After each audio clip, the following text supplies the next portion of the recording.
రామ రామ శ్రీరామ రామ రామ అనరాధా రామ రామ శ్రీరామ రామ రామ అనరాధా ఓ మనస రామ రామ శ్రీరామ రామ రామ అనరాధా కామిత ఫలదుండగు శ్రీ సీతారాముని గణరాధా కామిత ఫలదుండగు శ్రీ సీతారాముని కనరాధా ఓ మనస రామ రామ శ్రీరామ రామ రామాయణ రాధా.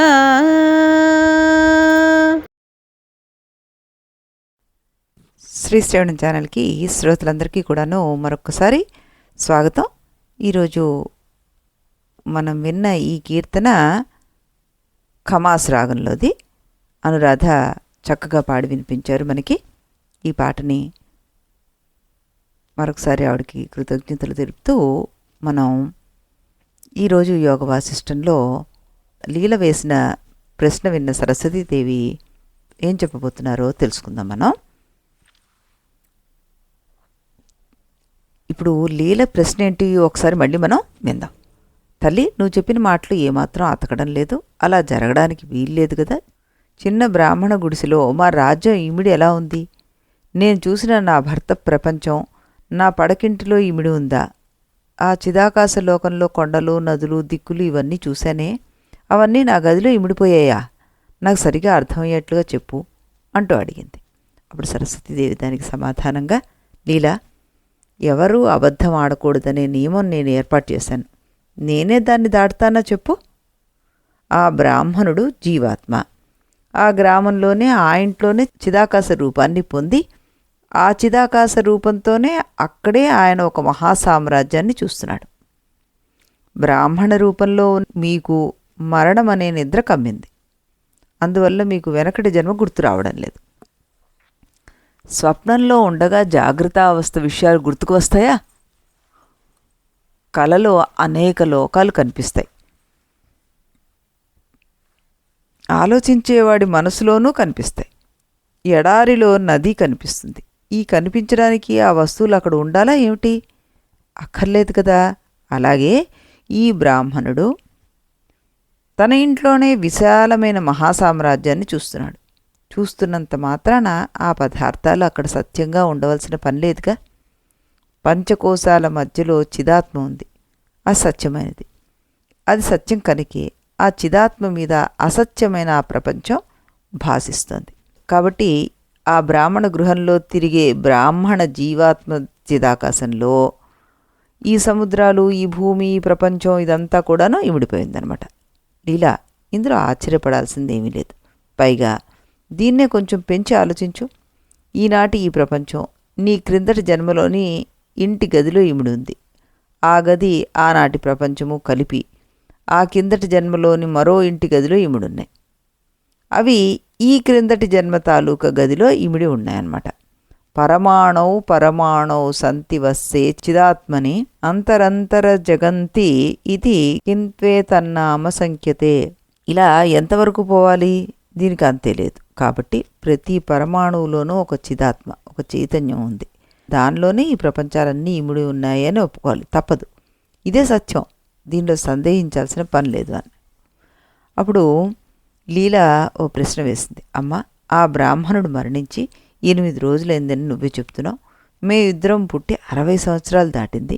మరి మా పూర్వజన్మే అదైతే ఈ కాలభేదం ఎందుకుంది? ఎలా కుదురుతుంది ఇది అని అడిగింది.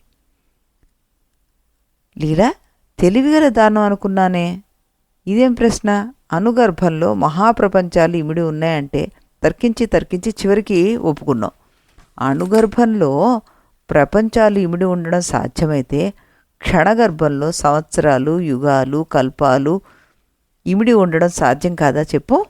చిదాత్మలో దేశానికి సంబంధించిన కొలతలు పట్టకపోతే కాలానికి సంబంధించిన కొలతలు ఎలా పడతాయమ్మా? ఇంతకు అణుగర్భంలో గల చిదాత్మ మీద ప్రపంచాలు ఇమడడం ఎలా సాధ్యమైంది అంటే ఎండమావి నీళ్లులాగా అవన్నీ ప్రతిభాసికాలే, అంటే భ్రాంతి జనితాలే కనుక అది సాధ్యమైపోయింది. ప్రపంచంలోని లోకాలన్నీ ఇలా భ్రాంతి జనకాలే. అలాగే ప్రపంచంలో కాలాలు కూడా భ్రాంతి జనితాలే. నేను ఫలానా వాడి కొడుకుని అనుకోవడం ఎంత భ్రాంతో, నా వయస్సు ఇంత అని అనుకోవడం కూడా అంతే భ్రాంతి. చిదాత్మ దృష్టితో చూస్తే స్వప్నలోకానికి, ఇహలోకానికి, పరలోకానికి ఏమీ భేదం లేదు. అలాగే స్వప్నకాలానికి, ఇహకాలానికి, పరకాలానికి కూడాను ఏ భేదమూ లేదు అంటూ ఆవిడ చెప్పి, ఈ లోకంలో కూడా కాలం అనేది అందరికీ ఒకే విధంగా అనుభవంలో లేదు. భార్యా విరహంలో ఉన్న కొత్త పెళ్లి కొడుకు ఒకరోజు ఒక సంవత్సరంగా భావిస్తాడు కనుక కాలం విషయంలో నీకు సందేహం అనవసరం అని చెప్పారు ఆవిడ. ఇంకా ఏం చెప్తున్నారు ఆవిడ? ఈ ప్రపంచం భ్రాంతి రూపం అని చెప్పుకున్నాం కదా మనం. ఈ భ్రాంతి ఎలా కలిగింది? లోకంలో రజ్జు సర్పము, సుక్తి రజతము ఇలాంటి భ్రాంతులు కనిపిస్తున్నాయి కదా. వీటన్నిటికీ వెనకాల ఆయా వస్తువులను చూసిన స్మృతితోటి సంబంధం ఉంది గనక మనకి ఈ ప్రపంచం కూడా సంస్కారంతోనూ స్మృతితోనూ సంబంధించిన భ్రాంతి అనుభవ రూపమే అని కొంతమంది అంటూ ఉంటారు. కానీ అది నిజం కాదు. ఈ ప్రపంచం కొందరి విషయంలో స్మృతి రూపమని, మరికొందరి విషయంలో నూతన భ్రాంతి అనుభవ రూపమని, మరికొందరి విషయంలో ఈ రెండిటి మిశ్రమం అని తెలుసుకో. దీనికే నీకు కొన్ని ఉదాహరణలు చెప్తాను విను. ఒకడికి స్వప్నంలో తన మరణం కనిపించింది. వాడు అంతకుముందే తన మరణాన్ని చూశాడని, దాని శృతిగానే ఈ స్వప్నం వచ్చిందని చెప్పలేం. మరొకడు తాను వేరొకడికి కొడుకుగా ఉన్నట్టుగా కలొచ్చింది. ఇక్కడ కూడా వీడు ఎప్పుడో ఒకప్పుడు వాడికి కొడుకే ఉన్నాడని, ఆ స్మృతిగానే ఈ కలొచ్చిందని చెప్పలేం. లీలా, నీకు మరింత విస్పష్టమైన ఉదాహరణ ఒకటి ఇస్తాను చూడు. సృష్టికర్త అయిన ప్రజాపతిని గురించి ఆలోచించు నువ్వు. ఆయనకు స్వప్న రూపంగా ఈ ప్రపంచం వచ్చిందని పెద్దలు చెప్తున్నారు కదా. ఈ ప్రపంచ స్వప్నరూప భ్రాంతి ఆయనకు స్మృతి రూపంగా కలుగుతోందా, నూతన అనుభవ రూపంగా కలుగుతోందా? కాసేపు స్మృతి రూపమే అనుకో నువ్వు. అంటే ఆయనకు అంతకుముందు కొన్ని సృష్టిలు చేసి ఉన్నాడని, వాటి స్మరణం వల్ల ఇప్పుడు ఈ సృష్టి రూప స్వప్నం కలుగుతోందని అర్థం వస్తుంది. కానీ వేదమేమో వెనకటి సృష్టికర్త ఈ కల్పాంతంలో ముక్తి పొందాడని చెప్తోంది. ఆయన అప్పుడు ముక్తి పొందితే ఈ కొత్త బ్రహ్మగారికి పూర్వం సృష్టి చేసిన అనుభవం ఉందని చెప్పేందుకు వీల్లేదు కదా. కాబట్టి ఈ కల్పంలో ఒకానొక పుణ్యాత్ముడు ప్రజాపతి పదవికి వస్తే ఆయనకు ఈ సృష్టి అంతా నూతన అనుభవమే అవుతుంది, కానీ పాత స్మృతి కావడానికి వీల్లేదు. ఇంతకీ ఈ ఉదాహరణ అన్నిటి వల్ల నేను చెప్పదలుచుకున్నది ఏమిటంటే, కొందరికి ఈ సృష్టి పూర్వం అనుభవించిన పాత స్మృతి, మరికొందరికి పూర్వానుభవం లేనటువంటి కొత్త స్మృతి. ఇక్కడ స్మృతి అంటే మనస్సులో నిలిచిన అనుభవం. ఏ రకంగా తిప్పినా ఇది వాసనగా మారి స్మృతి రూపంగా ఉండి మనస్సుకు బంధువు అవుతోంది. కనుక స్మృతి రూపమైన ఈ ప్రపంచ సంస్కారాన్ని పూర్తిగా విస్మరించడమే మోక్షము. విస్మరించడం అంటే స్మరణ తొలగిపోవడం. స్మరణ దేనివల్ల కలుగుతుంది? మనకి అవిద్య వల్ల కలుగుతుంది. కనుక ఆ అవిద్య తొలగిపోతే ఈ స్మరణ కాస్త తొలగిపోతుంది. ఆ అవిద్య ఎలా తొలుగుతుంది మరి? ఇక్కడ రెండు రకాల అభిప్రాయాలు ఉన్నాయి. తత్వజ్ఞానం వల్ల అవిద్య తొలుగుతుందని కొందరు, చిత్తవృత్తి నిరోధ రూపమైన యోగం వల్ల అవిద్య తొలుగుతుంది అని కొందరు అంటుంటారు. ఈ చిత్తవృత్తి నిరోధం చేస్తే మనోవృత్తులు శాంతిస్తాయి, అంటే అణిగిపోతాయి. అప్పుడు ప్రపంచం పూర్తిగా మరుపుకొస్తుంది. అదే ముక్తి. చిత్తవృత్తి నిరోధవాదుల అభిప్రాయం. కానీ ఇది పట్టిన దయ్యాన్ని వదులుచుకోవడం వంటిది. ఒక దయ్యాన్ని వదులుచుకుంటే మరో దయ్యం పట్టుకోదని నమ్మకం ఏమిటి?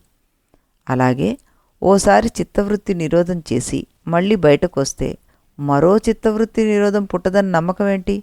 కనుక ఈ పద్ధతి లాభం లేదు. ఇకపోతే తత్వజ్ఞాన మార్గం. ఈ తత్వజ్ఞానం కలిగితే అవిద్య పోతుంది అంటున్నారు. అవిద్య పోతే ప్రపంచ స్మృతికి మూల కారణం పోయినట్లే. కనుక ఇక మళ్ళీ ప్రపంచ స్మృతి కలిగే అవకాశం లేదు. కాబట్టి మోక్షప్రాప్తికి తత్వజ్ఞానమే ముఖ్యము. కనుక లీలా దేశ కాలాలు రెండూ కూడాను భ్రాంతిజన్యాలే అని నువ్వు గ్రహించు. నువ్వు తత్వజ్ఞానాన్ని సంపాదించు. ఇదంతా విన్న లీలాదేవి ఓ కొత్త ప్రశ్నను లేవదీసింది. సరస్వతీదేవి, సంస్కారం జన్మకు కారణం అని చెప్తున్నారు. సంస్కారం అనుభవం వల్ల కలుగుతుంది. అనుభవం లేకపోతే సంస్కారం కలగదు. అంతే కదా? మేము కిందటి జన్మలో బ్రాహ్మణ దంపతులం. ఆ జన్మలో ఉండగా రాజదంపతి జీవితానుభవం వాళ్ళకి లేదు, ఉండడం అసంభవం. కనుక రాజదంపతి జన్మకి కారణమైన సంస్కారం వాళ్లకు లేదు. సంస్కారమే లేకపోతే మరి ఈ జన్మ ఎలా వచ్చింది? దేశము కాలము భ్రాంతిజన్యాలు అయినప్పటికీ సంస్కారం లేనిదే జన్మ రాదు కదా అని అడిగిన దానికి సరస్వతీదేవి ఏం చెప్తున్నారంటే, లీలా, సంస్కారం అన్నా వాసనన్నా ఒకటే తల్లి. ఇది పూర్వానుభవం వల్ల మాత్రమే కలుగుతుందని చెప్పలేం. ఇది అనాది అవిద్య వల్ల కూడా కలుగుతుంది. అంటే సంస్కారం రెండు రకాలు. ఒకటి అనుభవజన్యము, అనాది అవిద్యాజన్యము. ఈ రెండిట్లో ఏదైనా సరే కొత్త జన్మను కలగజేస్తుంది. లీలా, మీరు వెనకటి జన్మలో రాజును చూసి మేము కూడా రాజులం కావాలని గట్టి సంకల్పం చేశారు. అదే అనాది అవిద్యా జన్మ సంస్కారం. దానివల్ల మీకు ఈ రాజజన్మ వచ్చింది. లీలా, దీన్ని మరో రకంగా కూడా నువ్వు సమన్వయించవచ్చు. సృష్టికర్త అయిన పితామహుడు ఉన్నాడు కదా, ఆయన సర్వజ్ఞుడు. బ్రాహ్మణ జన్మలో మీకు కలిగిన కోరిక, దానివల్ల మీకు రాబోయే జన్మ, ఇవన్నీ ఆయనకి ముందే తెలుస్తాయి. అంటే రాబోయే మీ జన్మ బ్రహ్మగారికి ముందే అనుభవంలోకి వచ్చింది. ఈ అనుభవం వల్ల ఆయనకు ఒక సంస్కారం ఏర్పడింది. ఆ సంస్కారమే మీ రాజజన్మకి కారణమైంది అని చెప్పింది ఆవిడ. అప్పుడు లీలా అంది, అమ్మ, ఇలా చెప్పేటట్లయితే ఈ బ్రహ్మగారి యొక్క జన్మకు కూడా ఆయన యొక్క సంస్కారమే కారణం అని చెప్పచ్చు కదా. ఆయన సర్వజ్ఞుడు కనుక తనకు రాబోయే జన్మ తనకు ముందే తెలుసునని చెప్పచ్చు కదా అని ప్రశ్న వేసింది. అప్పుడు సరస్వతీదేవి అన్నారు, అలా చెప్పడానికి వీల్లేదు. ఎందుకంటే పూర్వబ్రహ్మ పూర్వకల్పాంతంలోనే ముక్తిని పొందేశాడు. ఇప్పుడు ఆయన లేడు, ఇంకా ఆయన సంస్కారం లేదు. ఈ బ్రహ్మ కొత్తగా వచ్చాడు. కొత్తగా వచ్చేవాడికి పాత అనుభవం ఎలా ఉంటుంది చెప్పు? అనుభవం లేదే ఈ సంస్కారం ఎక్కడి నుంచి వస్తుంది? కనుక ఈయన తన సంస్కారం వల్ల జన్మించడానికి వీల్లేదు. మరైతే ఎలా జన్మించాడు అంటే కేవలం కాకతాళీయంగా భ్రాంతిమయంగా జన్మించాడు. కనుకనే ఈయన అకారణమైన భ్రాంతిమయంగా జన్మించారు. కనుక ఈయన సృష్టి చేసిన ప్రపంచం కూడా భ్రాంతిమయంగానే ఉంటుంది అని చెప్పి ఆవిడ, నీకు మరొక ముఖ్య విషయం చెప్పాలి. ఏంటంటే కార్యాకారణ భావం సత్యమా అసత్యమా అన్నది నీకు చెప్పాలి అంటూ ఆవిడ మళ్ళీ చెప్తున్నారు. ఏమని? మన ఆలోచనలన్నీ కార్యకారణ భావం మీద ఆధారపడి నడుస్తున్నాయి కదా. అసలు ఈ కార్యకారణ భావం సత్యమైనదేనా అని బాగా ఆలోచిస్తే ఇది మాయాకల్పితం. అంటే విమర్శన జ్ఞానం లేకపోవడం వల్ల కలిగే భావం. గట్టిగా విమర్శించి చూస్తే కార్యకారణ భావం అనేదే లేదు. లీలా, కారణభావాన్ని గురించి బాగా ఆలోచించి మట్టి కుండ అవే తీసుకో, మట్టి వేరు కుండ వేరు అని నీకు తెలియకుండానే నీకు ఒక భ్రాంతి జ్ఞానం మనసులో కలుగుతుంది. అది కలిగిన తర్వాత మట్టి కుండకు కారణం అనే భావం కూడా కలుగుతుంది. దీనికి భిన్నంగా కుండ అంతా మట్టే అనే జ్ఞానం నీకు కలిగిందనుకో, అప్పుడు అది కార్యమని అది కారణమని ఊహించే ప్రసక్తి నీ మనసుకు అసలు వస్తుందా? రానే రాదు. కనుక కార్యకారణ భావం అనేది మనం కల్పించుకున్న భావమే, సత్యమైన భావం కాదది అని చెప్పారు. ఇంకా ఆవిడ ఏం చెప్తున్నారంటే, లీలా, ఈ సూత్రాన్ని ప్రపంచానికి పరమాత్మకి అన్వయించి చూసుకో. నువ్వు ప్రపంచం పరమాత్మ వేరనుకుంటే అప్పుడు ఒకదానికొకటి కార్యకారణాలు అవుతాయి. అక్కడ రెండూ లేవనుకుంటే కార్యకారణ ప్రసక్తి కూడా లేదు. ఈ చర్చతోటి ఈ లీలాదేవికి సందేహాలు పూర్తిగా తిరిగిపోయాయి. ఆమె సరస్వతీదేవికి నమస్కారం, కృతజ్ఞతలు చెప్పుకుంది. అయితే ఆమెకి ఆనాటి బ్రాహ్మణ గృహాన్ని చూడాలనే గట్టి కోరిక కలిగిపోయింది. తల్లి, నన్ను అక్కడికి తీసుకువెళ్ళు అంటూ ప్రార్థించింది. అప్పుడు సరస్వతీదేవి మరొక ఉపదేశం చేశారు ఆవిడకి. ఆ ఉపదేశం ఏమిటి అన్నది మనం రేపు ఇదే సమయానికి ఇదే ఛానల్లో రాముల వారి కీర్తన విన్న తర్వాత అప్పుడు చెప్పుకుందాం. అంతవరకు సెలవు.